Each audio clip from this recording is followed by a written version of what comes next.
Ethics बहुत जरूरी है दोस्त। एक बेटा अपने घर गया अपनी माँ के पास, उसने माँ को बोला आज एक दुविधा में हूं माँ। तो माता ने बोला क्या हुआ? बोला आज एक ऐसा काम करने के लिए बोला गया है जिसमें पैसे तो बहुत है लेकिन मन गवाही नहीं देता। जिसमें पैसे तो बहुत है लेकिन मन गवाही नहीं देता। माँ ने बोला बेटा मैं इतनी पढ़ी लिखी तो हूं नहीं कि तुझे सलाह दे सकूं, लेकिन एक बात तो मैं जानती हूं कि रोज सुबह जब मैं तुझे घर में जगाने आती हूं ना, तो बहुत आराम की नींद सो रहा होता है। कभी ऐसा ना हो कि मैं किसी दिन तुझे जगाने आऊं और तू जागता मिले। बाकी तू समझदार है। मां बोल के चली गई। मां बोल के चली गई और बेटा बोला mama I got my answer. I got my answer. Never in your life कभी अनएथिकल मत होना दोस्त, कभी अनएथिकल मत होना, है ना। तो कभी भी अनएथिकल एक्टिविटी में इन्वॉल्व मत होना। आपने नाम सुना है राजा जनक? बहुत इंपॉर्टेंट चीज समझाता हूं आपको। चलो सुना है आपने नाम? राजा जनक सीता जी के पिता थे। एक बहुत बड़े ऋषि हुए। आज आपको मैं थोड़ी ज्ञान की बात भी बता देता हूं। सीता जी के पिता राजा जनक थे। वो एक ऋषि के पास बैठे थे। ऋषि का नाम था याज्ञवल्क्य जी। याज्ञवल्क्य जी। तो राजा जनक और उनकी आपस में बात चल रही थी। तो राजा जनक याज्ञवल्क्य जी से पूछते हैं कि ऋषिवर आदमी किसकी रोशनी से देखता है? तो ऋषि बोले राजा कैसी बात कर रहे हो? तो बड़ी छोटी सी बात तुमने पूछी है। आदमी सूरज की रोशनी से देखता है। तो राजन बोले महाराज अगर सूरज अस्त हो फिर? तो ऋषि बोले फिर आदमी चांद की रोशनी से देखता है। तो बोला महाराज अगर अंधेरों से भरी रात हो, अमावस हो, तारे हो फिर?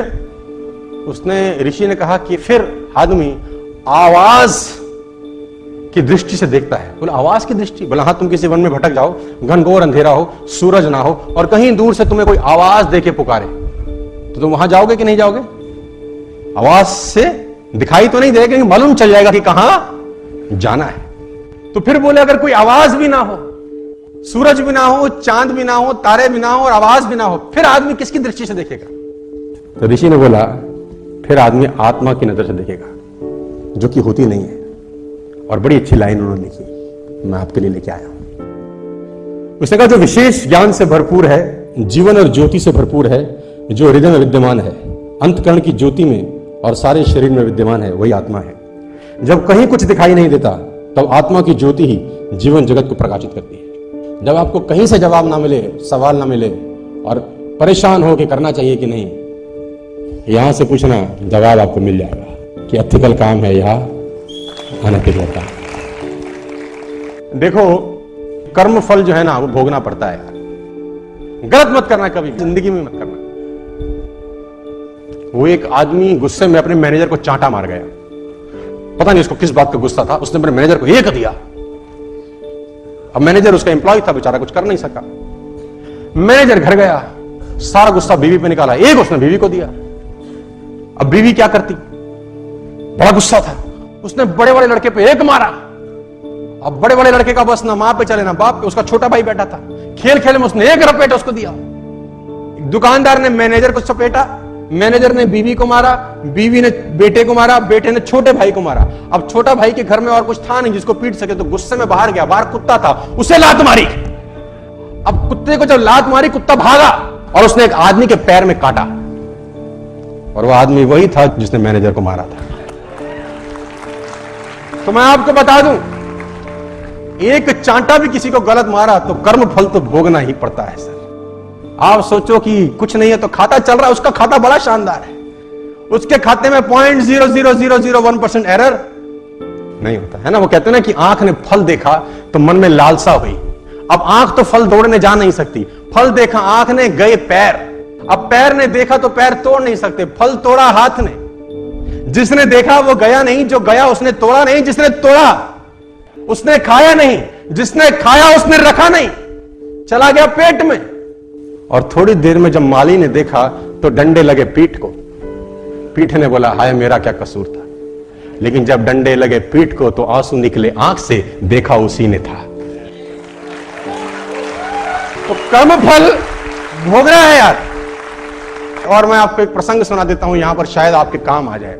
मैं दो ग्रंथों से बड़ा प्रभावित हूं, रामायण और महाभारत, और मैं अक्सर इनकी बातें भी करता रहता हूं। वो पुराना इतिहास जो है उसमें जितना कुछ सीखने को है वो दुनिया में कहीं सीखने को नहीं है। बहुत कुछ सीखने को है राम जी के जीवन में, कृष्ण जी के जीवन में बहुत कुछ सीखने को है। और रामायण एक ऐसा ग्रंथ है जिसमें एक एक चीज सीखने को है। मैं कभी कभी कुछ लेडीज से बात करता हूं, हम तो बहुत दुखी हैं जी, पति बेकार मिला है, बच्चे नालायक हैं। मतलब मेरी बात को अदरवाइज मत लेना, 70 to 80% पुरुष भी मिलते हैं रोते, महिलाएं भी रोती मिलती हैं। मैं आपको बताना चाहता हूं, जितनी भी महिलाएं, बहनें, माताएं यहां पर बैठी हैं, सीता जी के पिता थे जनक, और बहुत बड़े ज्ञानी कहा जाता है। जिनके घर में शादी हुई ससुर से दशरथ, जिनके बेटे खुद भगवान हुए, और जिनसे शादी हुई वो स्वयं भगवान। जितना दुख उन्होंने भोगा है तुम में से सब मिलके भी नहीं भोग पाते। तो रोने का जरूरत नहीं है।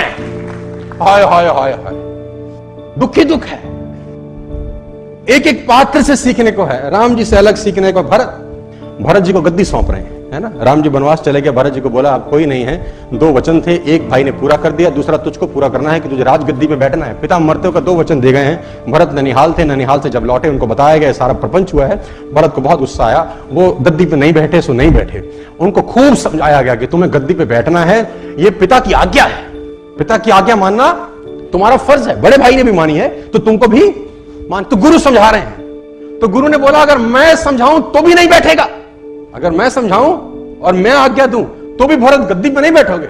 भरत ने बोला गद्दी पे बैठ तो जाऊंगा गुरुजी, लेकिन ये धरती रसातल को चली जाएगी, ये धरती रसातल चली जाएगी अगर मैं गद्दी पे बैठ गया। तो गुरुजी ने बोला भरत कैसी बात करते हो, इस धरती पे रावण कुंभकर्ण जैसे राक्षस हुए तब धरती रसातल नहीं गई है। रावण कुंभकर्ण जैसे राक्षस हुए, धरती रसातल नहीं गई। हिरण्याकश्यप जैसे राक्षस हुए, धरती रसातल में नहीं गई। भरत जैसा महात्मा बैठेगा तो धरती रसातल को चली जाएगी, कैसी बात करते हो। भरत ने बोला महाराज, कुंभकर्ण रावण का भार धरती माता सहन कर लेती है क्योंकि उसको पता है कि राक्षस है। हिरण्याकश्यप का भार धरती माता सहन कर लेती है क्योंकि उनको पता है राक्षस है। लेकिन जब रावण, कुंभकर्ण और हिरण्याकश्यप का काम राम का छोटा भाई करने लगे तो धरती माता भरोसा किस पे करेगी, ये तो रसातल को ही चली जाएगी। मैं नहीं बैठूंगा। वो नहीं बैठे सो हमारा तो 4 इंची दीवार इधर उधर हो जाए बस, भगवान कसम कोट केस हो जाते हैं। इसीलिए आपकी हमारी चर्चा हमारे जाने के बाद नहीं होगी, युग बीत गए हम उनकी बात कर रहे हैं। यार ऐसा कुछ करके जाना चाहिए।